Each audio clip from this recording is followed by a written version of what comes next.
Bonjour et bienvenue. Ce guide a été pensé pour vous, les élus municipaux. Que l'on vienne tout juste de prendre ses fonctions ou que l'on soit en poste depuis des années, on le sait tous. Organiser la lutte contre le frelon asiatique, ce n'est plus une option. C'est devenu une véritable nécessité. Parce que, soyons clairs, le frelon asiatique, c'est bien plus qu'une simple petite bête qui dérange. C'est un vrai sujet qui engage directement la responsabilité de la commune. Pourquoi? Parce qu'il touche à 3 piliers. La sécurité de nos concitoyens, la survie de notre biodiversité locale, et puis tout simplement la tranquillité de la vie de tous les jours. Et là, on arrive au cœur du problème, le vrai défi administratif. Qui fait quoi, à quel moment, de quelle manière, et surtout avec quel budget? Sans un cadre bien défini, la gestion de ce problème peut vite tourner au casse-tête. L'objectif ici, c'est justement de vous donner des réponses claires et pratiques à chacune de ces questions. Alors, par où commencer? Eh bien, avant de se lancer dans l'action, il faut savoir où l'on veut aller. Définissons ensemble ce que serait une politique réussie. En fait, toute stratégie locale efficace doit viser 4 objectifs absolument fondamentaux. Ces 4 piliers, ils sont vraiment la base de tout. D'abord, bien sûr, sécuriser les lieux sensibles, comme les écoles ou les parcs. Ensuite, rendre la chaîne d'alerte beaucoup plus fluide. Troisièmement, reprendre le contrôle des coûts et des délais. Et enfin, le dernier point qui est crucial, bien communiquer, c'est-à-dire informer sans jamais alarmer. Bon, maintenant qu'on a le cap, passons au concret, le plan d'action. La toute première étape, c'est de bâtir la structure en interne. C'est le squelette qui va permettre à toute la machine de fonctionner de manière coordonnée et efficace. Et ça, c'est vraiment le point de départ de tout. Il faut nommer un référent frelon. C'est la personne qui va tout centraliser. Fini les infos qui se perdent entre les services. Avec un interlocuteur unique, on gagne un temps fou et on est beaucoup plus réactif. C'est en quelque sorte la clé de voûte de tout le dispositif.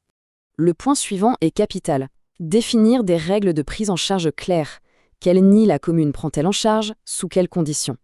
Si les règles sont simples et connues de tous, on évite le pire, que des habitants tentent de détruire un nid eux-mêmes, avec tous les risques dramatiques que ça comporte. On le voit trop souvent. La gestion au coup par coup, c'est souvent le duo perdant, inefficace et coûteux. La solution, c'est de passer à la vitesse supérieure en mettant en place une convention avec des professionnels. C'est un vrai levier stratégique pour la commune. Et regardez les bénéfices. C'est immédiat. On obtient des délais d'intervention qui sont garantis par contrat. On négocie des tarifs, ce qui rend les coûts prévisibles. On s'assure d'une qualité de service partout sur le territoire. Et enfin, on a une traçabilité parfaite. Bref, c'est la promesse d'une gestion beaucoup plus sereine et maîtrisée pour les services de la mairie. Voilà, la structure interne est en place. Maintenant, il est temps de se tourner vers l'extérieur et de voir comment on peut mobiliser efficacement les habitants et tous les acteurs locaux. C'est une étape essentielle. Alors, le piégeage de printemps. Attention, sujet sensible. Distribuer des pièges, ça peut être une bonne idée, mais à une seule condition, que ce soit très très bien encadré. Une opération mal menée, avec des pièges non sélectifs ou sans consigne claire pour les retirer, ça peut faire plus de mal que de bien à la biodiversité. La méthode est donc primordiale. Souvent, le vrai goulot d'étranglement, c'est le signalement. L'idée, c'est de rendre les choses ultra simples pour l'habitant.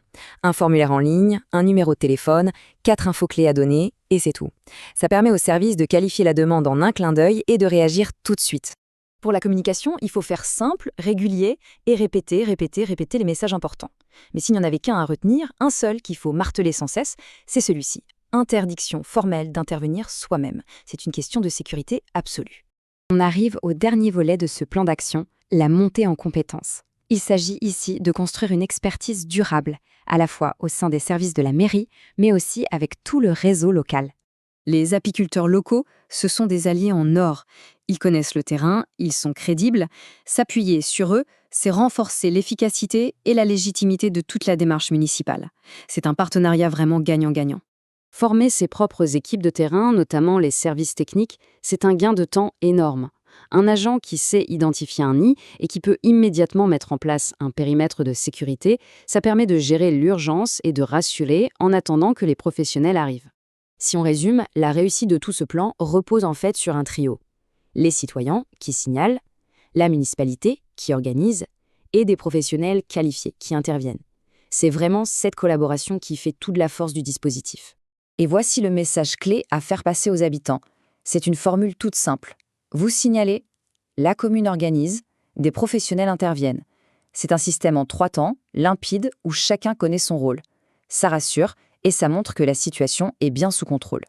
Mais attention, il y a une dernière pièce au puzzle, et c'est peut-être la plus importante, le choix des prestataires.